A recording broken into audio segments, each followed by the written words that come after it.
Hello everyone, welcome once again to Milky Way Astrology. So this is another chart of my client who wants me to tell her when she is going to get married. So obviously you can see that it's a female's chart born on 9 December 1990. So first of all, like I always say, that we have to look for whether the chart is allowing marriage. So in this case, yes, I would say it is allowing marriage because the seventh lord, Venus, is also the Dharakarka and it is in the second house. And then 11th lord, Mercury, is also in the second house. Then 4th lord, Saturn, is also in the second house. So second house becomes very important. Then the second lord is in the ninth house along with Ketu in Cancer, exaltation position. Okay. So that is the first important thing. So we can see that marriage is getting delayed because the seventh lord Venus is 8 houses away in the second house in Mool Nakshatra. So repeated failures in partnerships, relationships, these sort of things we see. Then Mars is there in Kritika. So Mars is a planet that brings cuts. Kritika is also a nakshatra that brings cuts. So when they both are combined, it becomes an intense energy. And then again, this Venus is with Saturn. Okay, Saturn in Uttarashada. Uttarashada, as you know already, it is the single most nakshatra. It does not have a pair. And Saturn is also like that kind of a planet that does not have a pair. So since all these things are connected, it brings delays. But at the same time, it is not completely denying it. That's what I want to say. And here, if you look at the Navamsha chart, you can see that all these planets like Venus is in the fourth house, good placement. Then Mercury, the 11th lord, is with Ketu in the 8th house. So obviously that's not a good placement. Mercury being the 9th lord is not in a good placement in the 8th house.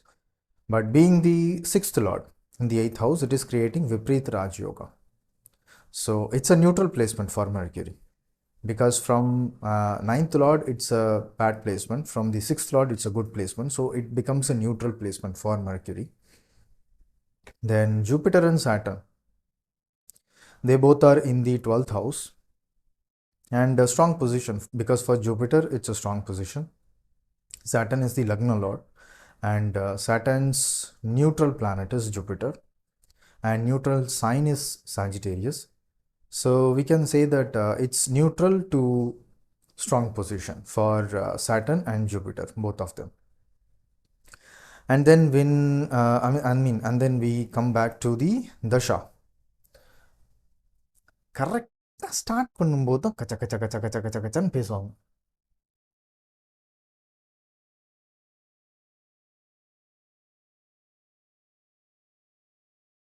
Something is there, man.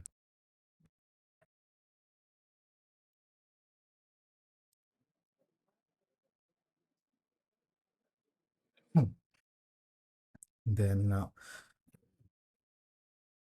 in the Dasha, you can see that Rahu Jupiter Dasha. So Rahu Jupiter, they both are in 7-7 axis. So that's a good thing for marriage. Then from here in the Navamsha, you can see that Rahu and Jupiter, they both are hemming the Lagna. So that's again another powerful thing, because Navamsha Lagna represents marriage. So Rahu and Jupiter, when they both are hemming, so they can bring marriage. And here also they are showing that they have the power to bring marriage, because from Rahu, Jupiter is 7 houses away in a powerful position. From Lagna also it's in a powerful position, right? So then in the Yogini, you can see that Saturn Venus Dasha. So Saturn, like I said, 4th lord, Venus is the 7th lord, and they both are in the second house. Definitely that can bring marriage. Here Saturn Jupiter Dasha. So Saturn in the second house, Jupiter in the ninth house, and it's a female's chart. So Jupiter is also like Venus. Jupiter represents husband. So yes, this Dasha also shows things can work out. Then let's go to transit. In the transit, here I will also show you Charadasha. Charadasha is Cancer and Capricorn. So in the Navamsha, you can see that Capricorn is the Lagna and Cancer is the seventh house. So they both are also opposite to each other, 7-7 axis. So that also shows that. And here also you can see Rahu in Capricorn and Jupiter in Cancer. So, and from their natural position, they both are 7-7 axis. So yes, Cancer and Capricorn can bring it, right? So finally, we have to look for the transits. So if you look at the transit, Jupiter is currently 6th house from the Lagna. Okay, it's in a powerful position, yes, but it's in the 6th house. So I'm not getting convinced. But exactly on 1st or 2nd of May, yes, we see that Jupiter goes to the 7th house. And then Venus, let's move Venus from here. Yeah, so see this. Rahu, Jupiter, Venus period. Rahu in the 5th house. 5th Lord, Jupiter is in the 7th house. 7th Lord is also in the 7th house. Then, I mean, here you can see that not only the 5th Lord, Jupiter is also the 2nd Lord. So 2nd Lord, 5th Lord, they both are in the 7th house. Then 7th Lord is also in the 7th house. Mercury, being the 11th Lord, is coming towards the 7th house. Let's move that also as well. Yep. Yeah. Now you can see that all of them, like 2nd Lord, 7th Lord, 11th Lord, all of them are in the 7th house. Rahu, what do we see? That Rahu is the Dasha Lord, and then Rahu also brings that focus. Wherever your Rahu is, wherever you're transiting Rahu is, that's where your focus will be. I mean, this is where your focus is naturally. So for this girl, not your focus, this girl's focus is always towards action, career and action, like constantly doing new things, bringing new skills towards the career. And then this is the temporary focus, like temporary focus towards creativity and new skills and also romantic partnership. So all of them are like Rahu, Jupiter, Venus, we see. And Rahu is here in the 5th house of romance. And then 5th Lord, Jupiter, is also here. And like Jupiter, Venus, they both are here. All of them we see that. And this is the 34th year. 34th year is activating the 10th house. And then the 10th Lord's Sun is also here. That is also again another thing. Then it's a late marriage, right? 34th year she is going through. So late marriage. And you can see that the 9th Lord is also here. Then the Lagna Lord is also here. So all of them are in a way connected to the 7th house. Saturn is the only planet that is out of this focus, right? Only planet that is not aspecting the 7th house. It is in fact aspecting the 6th house, 10th house, and the 1st house. But as you can see, Saturn is 4 houses away from the Lagna. So 4th house is the heart. So she's feeling that commitment. Feeling of commitment is there because Saturn is the commitment. 4th house is the feeling. So feeling of commitment is there. And that comes when like other people are looking up to her. Like when she is, publicly telling others that this is the person, I like this person, like that. And other people will also say that, oh, this person is this person is that. Like when she is introducing her partner to other people, or other people coming to her to ask about her partner. So in that sense, why? Because Aquarius is here, the natural 11th house is here. Aquarius is the open house, the networking circle. So when she opens her heart up to other people, that's when she becomes committed. Okay. So that kind of theme is also there. So I told her already that from 31st of May itself, one day before itself, that the marriage timing becomes stronger. Okay. But I did not tell her the exact dates. Why? Because still, even though we see that Saturn is in heart, everything, still it is not directly, aspecting the Venus, Jupiter, seventh house, nothing. So I told her that these are the important dates: 31st of May, 1st of June, 2nd of June. Mm, all these are important dates, but still the timing continues. Okay. Like, I see that when Saturn finally yeah, comes to the fifth house, that's when it is aspecting the seventh house. So you can see that Saturn is in the fifth house, aspecting the seventh house. Fifth lord is also here in the seventh house. Saturn and Jupiter, they both are strongly influencing the fifth house and seventh house. And then you can see that Venus and Mercury, they are also there. Like Venus is the seventh lord, Mercury is the 11th lord. They are also connected to this Saturn and Jupiter. So now you can see 2, 4, 7, 11. All of them are connected here in 5th and 7th. So this seems to be the time. But she moves to her 11th house period. 35th year she starts. So 11th house period. So, but again, you can see that from the 11th house, 5th house becomes the 7th house. All of them are here in the 7th house from the 11th house. Don't get like, then sun is, I mean, we have to move the sun away from the scene. Yeah. Now you can see Venus and Mercury, they both are direct. And sun is in the 6th house, exalted. And then 6th lord is in the 9th house. Lagna lord is also in the 9th house. The blessings of the 9th house is also coming there. Move one day, so the 9th lord is also coming. Like there is a parivartana between 9th lord and the 1st lord. So I think I have given her the date of, yeah. This is the date I give. Like from the, I mean, let me pick this up.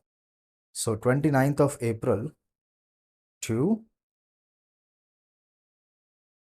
yep, 31st.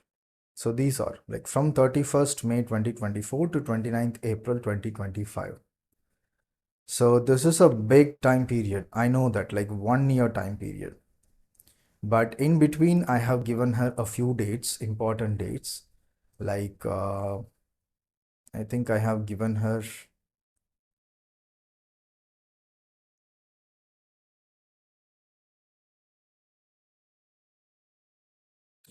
1st of June, I have already told you.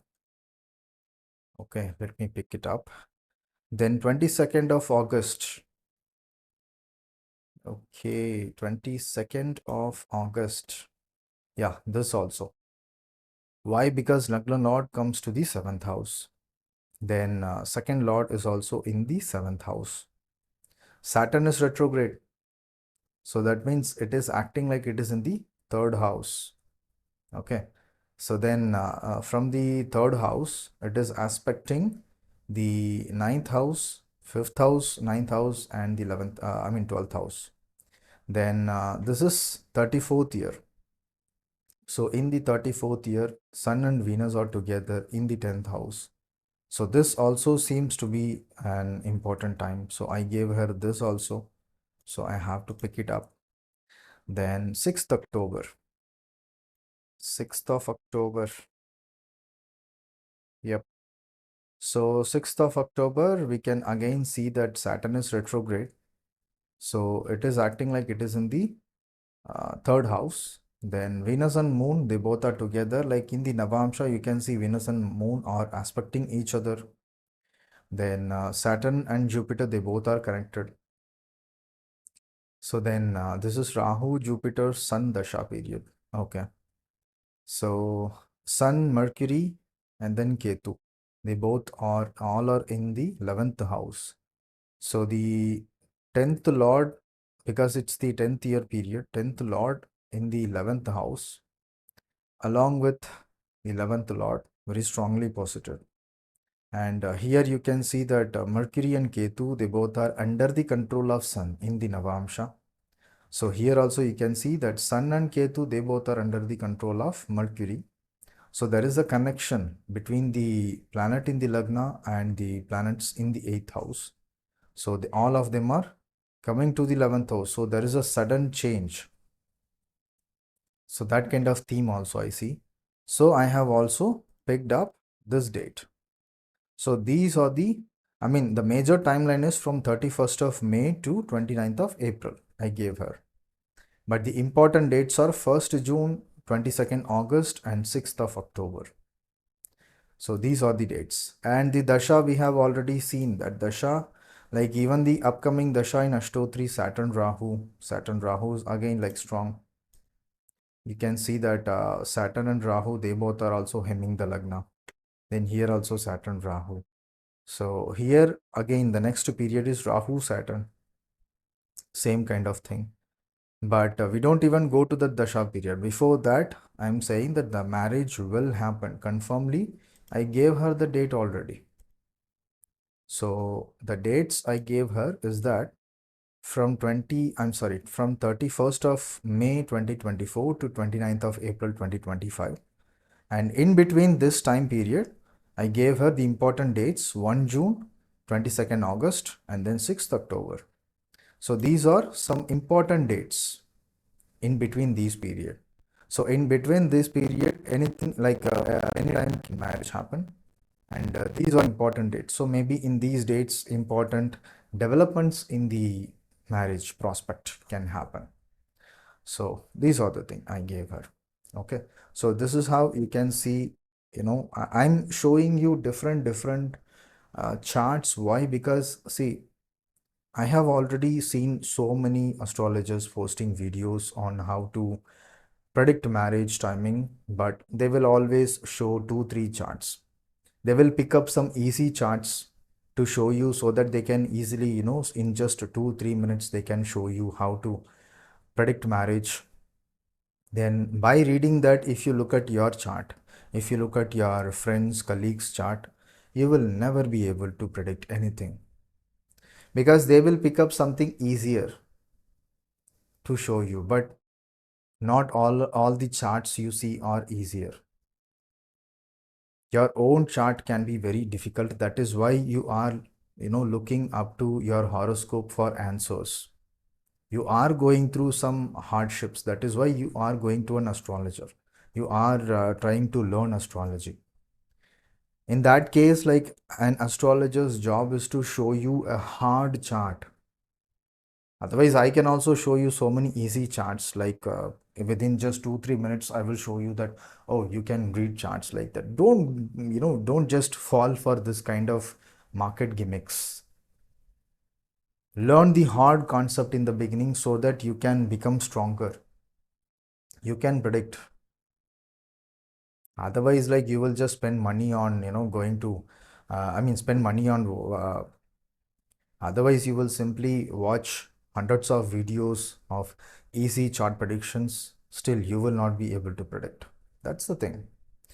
Anyway, guys, so this is how I'm predicting, and I will show you more of these kind of videos in the later times. Anyway, guys, I will show you these kind of more prediction techniques in the future times. Thank you so much for listening. Subscribe to my channel, and goodbye.